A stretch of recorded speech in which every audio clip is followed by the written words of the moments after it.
Hello, this is Mijun from Crisis Watch University. Let's begin today's Crisis Watch news for October 14th. Welcome back to Mijun, who always maintains the basics of United States stock investing. News. October has already reached its midpoint. Now, those of you in Korea, as well as in Europe and the Americas, must be enjoying the autumn season. Here in Malaysia, where I'm living, there's only summer. So since I moved here during the summer, it didn't feel strange at first. Now that it's autumn, I'm doing this broadcast in a short-sleeved polo shirt, so I thought it might feel a bit out of place to you. Soon winter will come, but even then I'll still be wearing short sleeves. I'm a bit worried about what to do. I'm even thinking about turning the air conditioner up high on purpose and wearing a coat. Autumn must be in full swing where you are, so before this fall ends, I hope you go out to see the autumn leaves and enjoy this sentimental season. Alright, let's get started with today's big news prepared for October 14th. Today as well, I'll start the broadcast by selecting one of the valuable comments you left and responding to it. Which comment shall we read together this time? This is a comment left by a young subscriber using the identification 49Village. Hello Miju, I live in California and I'm a woman in my 30s who starts every day at work by listening to your videos as soon as I get to the office. Not long ago, during one of your broadcasts, you mentioned that you don't have many young viewers because of your cheesy voice. I was actually one of those people at first. But after going through many YouTube channels, I couldn't find anyone who delivers objective market analysis and accuracy like you do, Miju, so I came back. Now I'm even a paid member and subscriber. At first I thought your voice was cheesy, but now I actually find it pleasant to listen to in the morning, and I appreciate it. Miju, your self-objectivity is really entertaining. And I only subscribe to and listen to Miju when it comes to YouTubers about United States stocks. When I listen to too many people's opinions, I actually end up losing my way. Thanks to you letting me know about various good stock news and information as of today, my year-to-date return has reached 110%. It might be a bit burdensome for you. I believe that Mijunim has better judgment and a better grasp of the market than I do, so I decided to trust and follow your lead. I prefer to have a clear direction, so I look forward to working with you in the future. To get to the point, I know that recently Mijunim has diversified your investment portfolio to more than 19 items. I also invest in most of the stocks that Mijunim invests in, and whenever I see a newly added stock, I usually understand the reason and invest through your influence videos or posts. But lately, as the number of companies Mijunim invests in keeps increasing, I've started to have some concerns. With the size of my investment funds, it's difficult for me to include that many stocks. So what I'm curious about is whether it's better to hold a wide range of different stocks, even if it's just a little of each, or if it's better to increase the number of shares in a few trustworthy stocks that are already in my portfolio. I usually start by buying about 2 or 3 shares when I first purchase a stock. For example, you recently started investing in BM and Bitmain. In situations like this, when you don't have a lot of money to invest like me, you wonder whether it's better to use that money to buy a little more of the B2 you already own, or to buy at least a little bit of BM&R. Another example is whether to buy a little more of Nvidia, which I already own, or to buy at least 1 share of Advanced Micro Devices, which has recently surged. Rather than focusing on the surge itself, I want to focus on the fact that I don't own Advanced Micro Devices yet. I want to have a share in the surge. If you could tell me what criteria you think I should use to make a purchase in situations like this, I believe this will be even more useful for my future investments.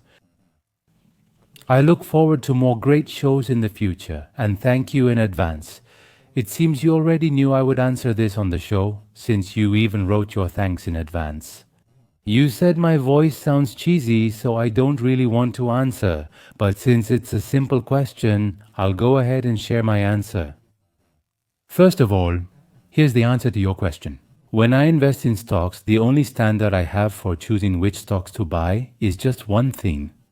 I buy stocks I expect to rise, but you might wonder why I don't just pick one. Why do I buy several different stocks?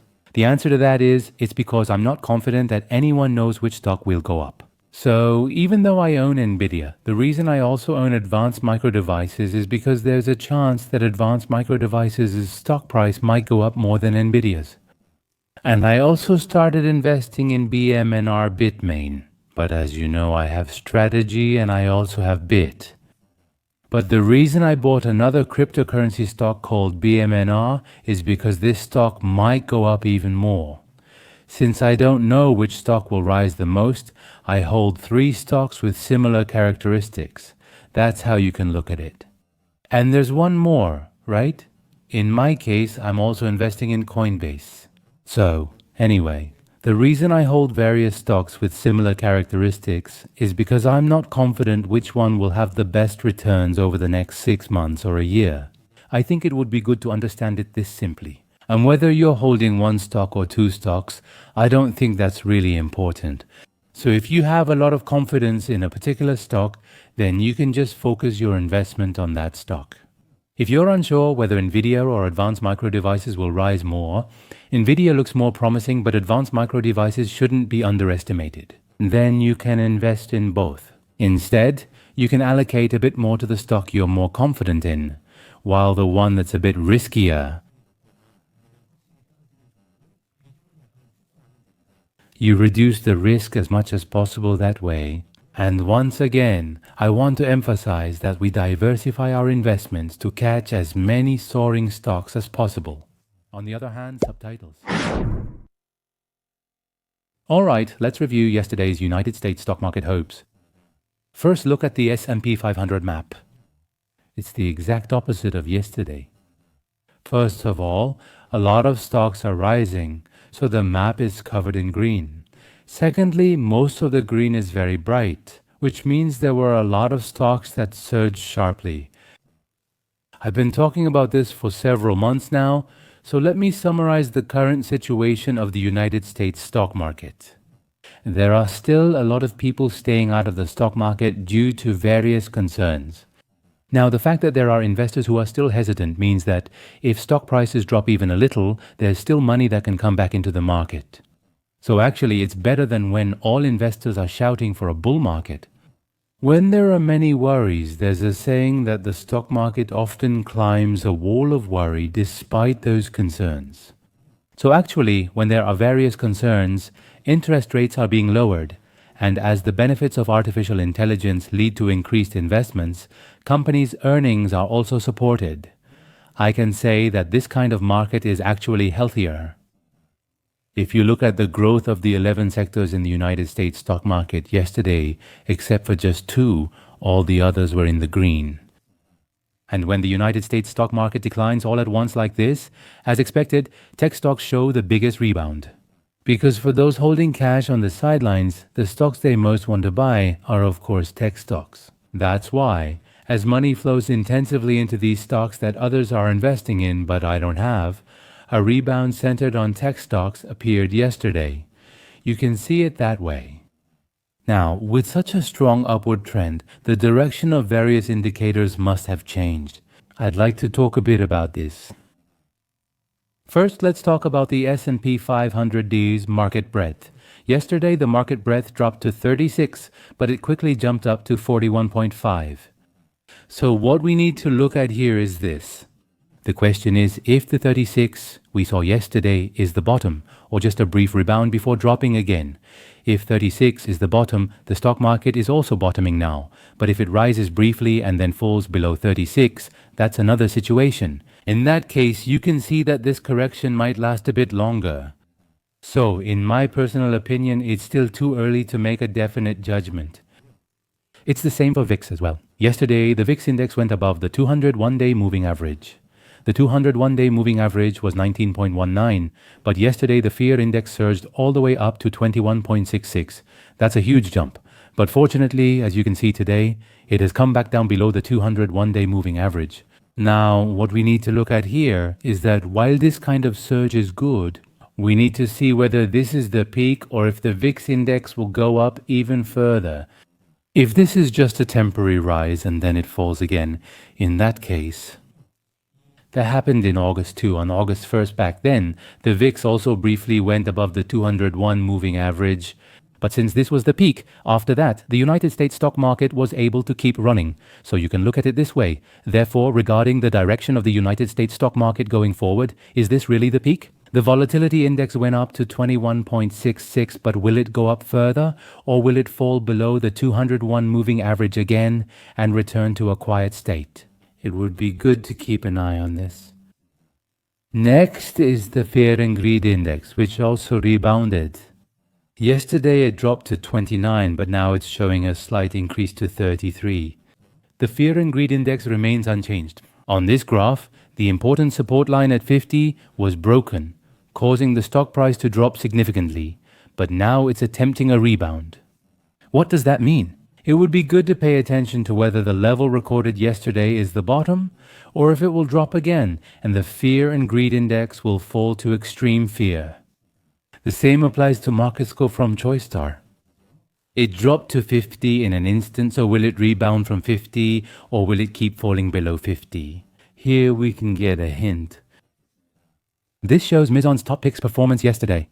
Yesterday, since the surge was mainly focused on cryptocurrencies and tags, Mizon's top pick performed very well. First, ProShares Ultra Ether Exchange Traded Fund surged by 12.8%, performing the best.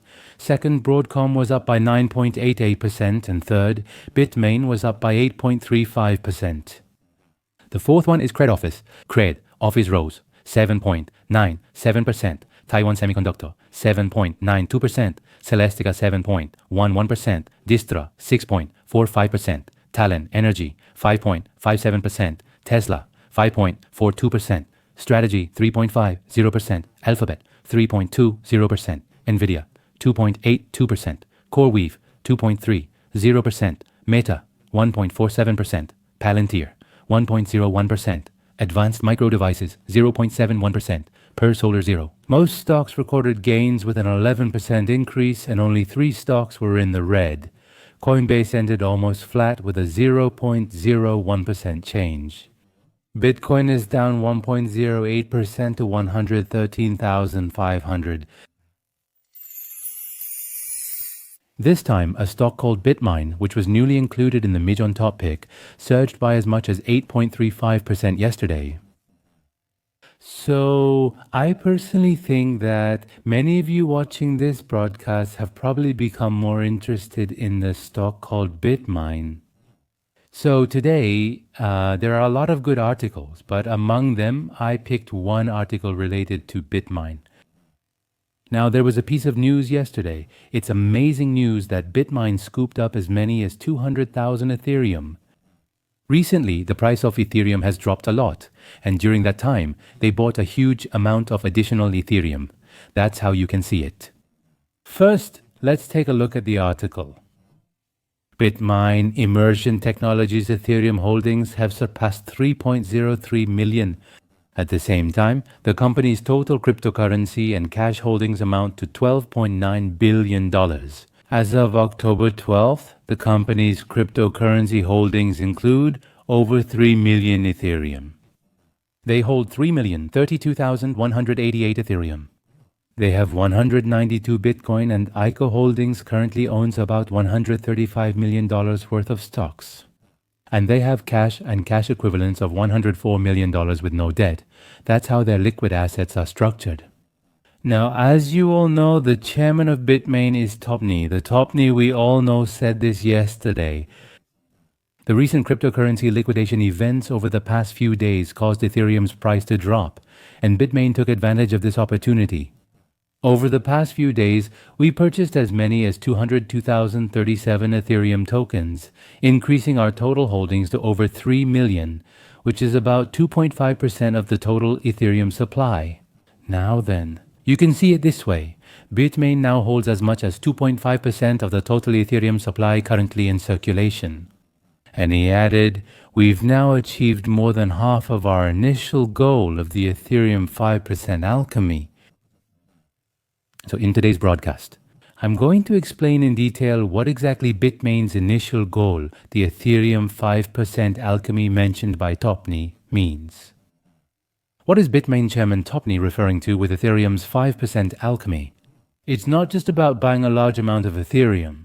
You can see it as a macro and sophisticated investment philosophy aimed at maximizing the future value of the company. If you've read this far, you may not understand yet. I'll explain it clearly and in detail. Ethereum's total supply is currently estimated at 120 to 130 million.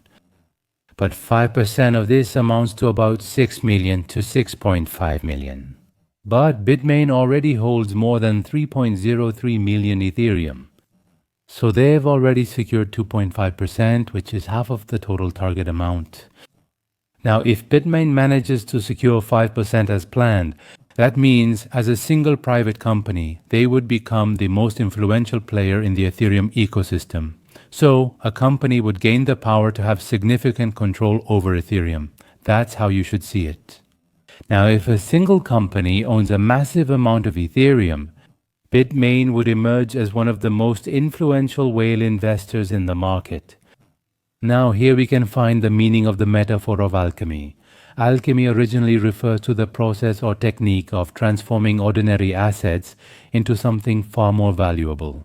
Now the reason Bitmain used the word alchemy is because of this. The act of large-scale purchasing itself will serve as a catalyst to amplify the value of their assets. That's the strategy they're planning right now. So what this means is that if they absorb 5% of the Ethereum circulating in the market and hold it long-term, the available supply for trading will suddenly decrease artificially. When that happens, what we commonly call a supply shock can occur. Prices are usually set by supply and demand, right? But then 5% of the supply vanishes. But in a situation where demand is maintained or even increases, the price of Ethereum, which has become more scarce, will naturally have no choice but to go on an upward trend. And also, if the price keeps going up like this, it will once again lead to an increase in the value of the massive assets held by Bitmain. This creates a virtuous cycle and serves as the first strategy. But that's not all. If they end up holding up to 5% of Ethereum, there is something different from Bitcoin. It's not just about capital gains from price increases. They can secure a stable cash flow through staking. Simply put, staking means lending out Ethereum and earning interest from it. You can also use it for collateral-based financial leverage. So you can see it as an opportunity to create various sources of income. Now, to put it another way, the larger your holdings of Ethereum become, the more its nature shifts from being a simple investment target to a sustainable income-generating asset. That's because you can earn interest. Especially in the case of staking rewards, the current interest rate is as high as 3% to 5% per year. So if Bitmain ends up holding more than 6 million Ethereum as they aim to, even if we assume the price of Ethereum is $4,000, they can generate over $1 billion in annual staking rewards. If Ethereum's price rises further, this could exceed $1 billion. This means it's similar to generating a stable cash flow like the interest income from a bank. That's how you can look at it. So even if Bitmain doesn't issue preferred shares or debt like MicroStrategy, with just the interest income generated like this, another growth engine is created that allows you to continuously grow your assets. If you keep making over $1 billion a year, you can use it to buy more Ethereum. In conclusion, Ethereum's 5% annual yield restructures its supply structure. This can be evaluated as Bitmain's ambitious blueprint to structurally amplify the value of assets beyond simple price gains while playing a key role within the network. Now let's look at the momentum. It has now risen to a strong buy. Out of the 26 indicators, 1 indicates sell, 9 are neutral, and 16 indicate buy. But right now the signal below is only 53.7. You can see it as a situation that has just shifted to an upward trend. Now I took a closer look at the chart analysis because something very important is happening. Okay, let's review them individually. What about the chart for Bitmain? In July, there was an explosive surge followed by a sharp drop, and now it's in a bullish correction phase, consolidating its energy. That's how you should see it. As you can see, it's been in a box range for a long time, but the range is shaped somewhat like a triangle. If you look here, the upper side is staying the same. Of course, it dropped a little here, but you can see that it's continuously being blocked at a similar level.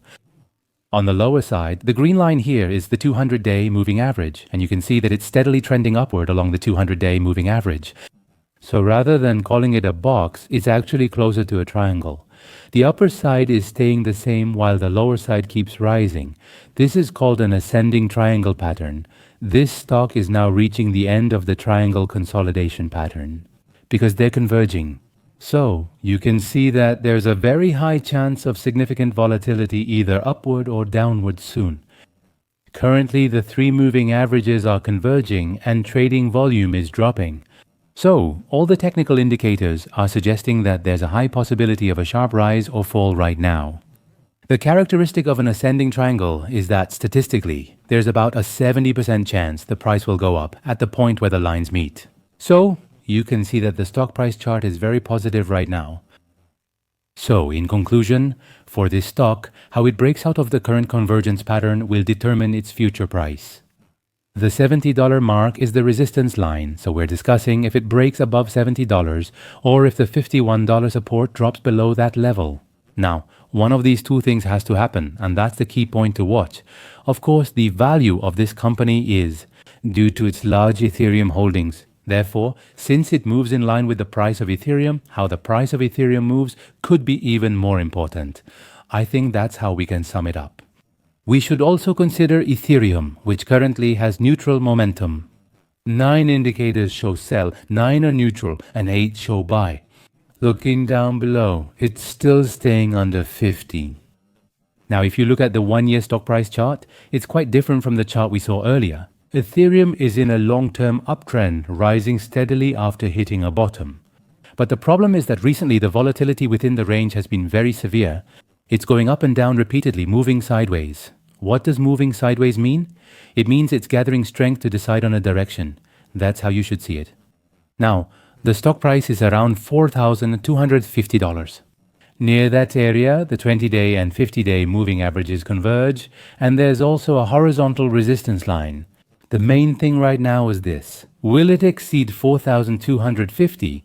If it rises, it will return to the top of the box range and test it, whether it can break through this. And if it drops down from here, there's a high chance it will fall to the previous bottom. Therefore, in the next few days, whether Ethereum's price goes up or down is at a very crucial turning point. That's how I can wrap this up. Today's final content, as usual, is the United States stock market video. And in today's video, Tomney appears again. Recently, Tomney has been showing up on Consumer News and Business Channel every day. In today's video, there will be not only an outlook on the United States stock market, but also a discussion about gold, which hasn't been covered in detail before, and a forecast for cryptocurrencies as well. Please listen directly to Tomney's views on various aspects of the market. That's today's stock news for October 14th. I sincerely thank everyone who watched today's broadcast until the end. If today's broadcast was even a little helpful for your investment activities, I would really appreciate your valuable likes and lots of comments. Let's keep fighting together until we can all retire by investing in United States stocks. Have a happy day. Thank you.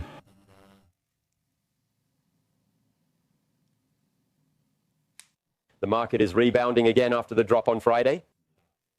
Joining us now is Tom Lee, Head of Research at Fundstrat Global Advisors. Tom, to sum up your thoughts this morning, it seems your confidence that the market will rise hasn't wavered at all.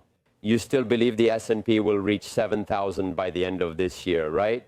Of course, since it's gone up 36% since the April low, we can't really say it's cheap. You pointed out that there are also headwinds, but it seems you think there are more positive factors than negative ones. That's right. Actually, I think today's announcement by John Pierpont Morgan Chase is a good example of why investors should maintain a positive outlook on the United States market.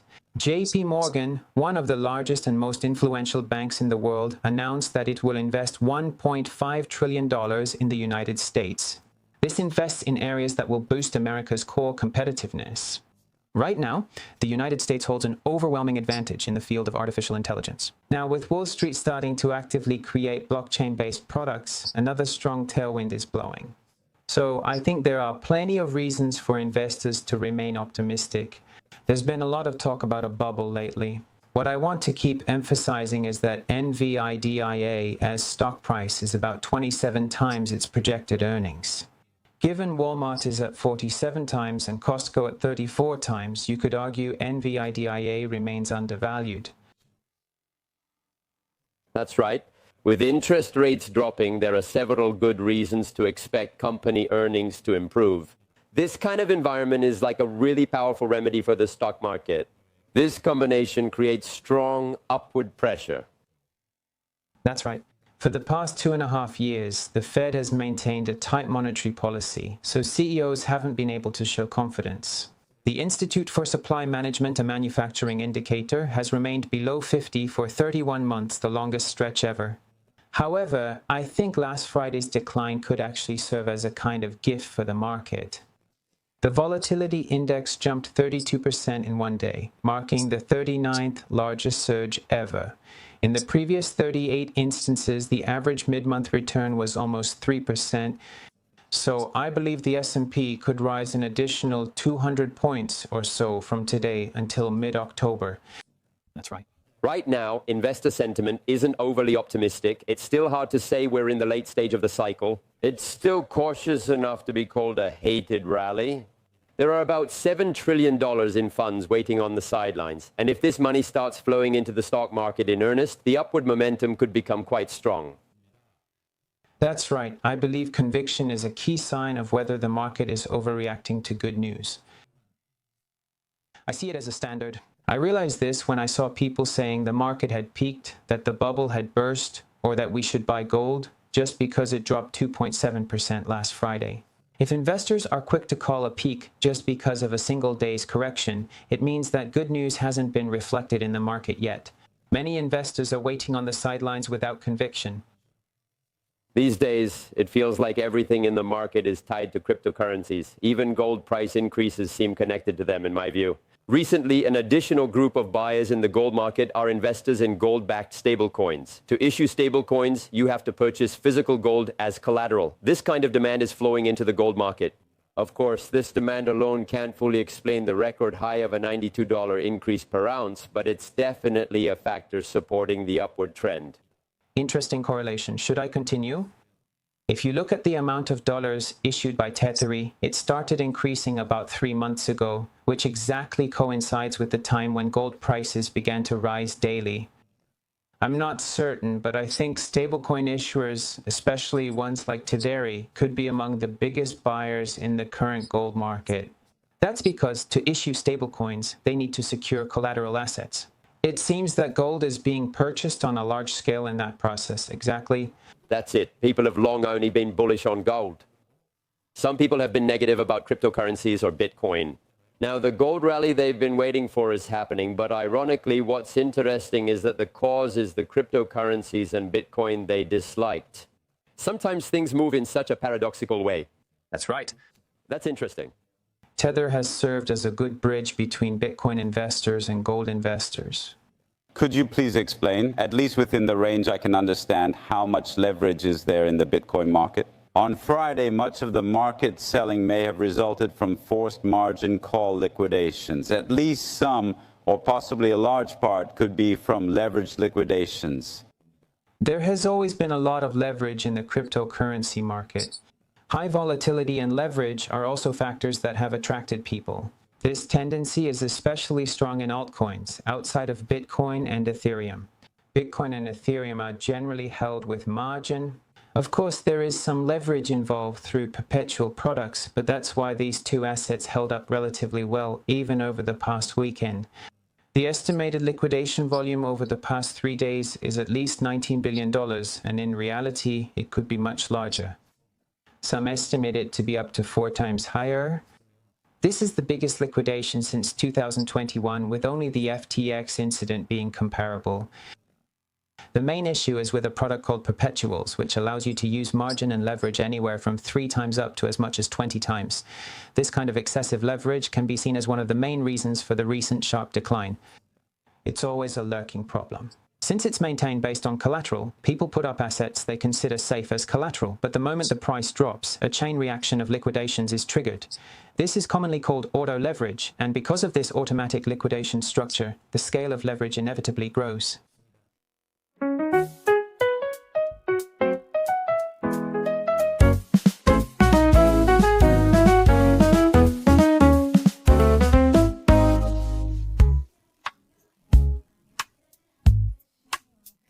Nifia is taking a pretty subject.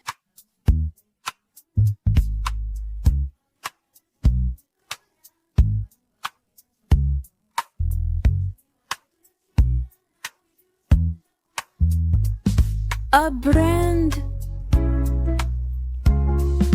Happy investing, supporting each other's dreams.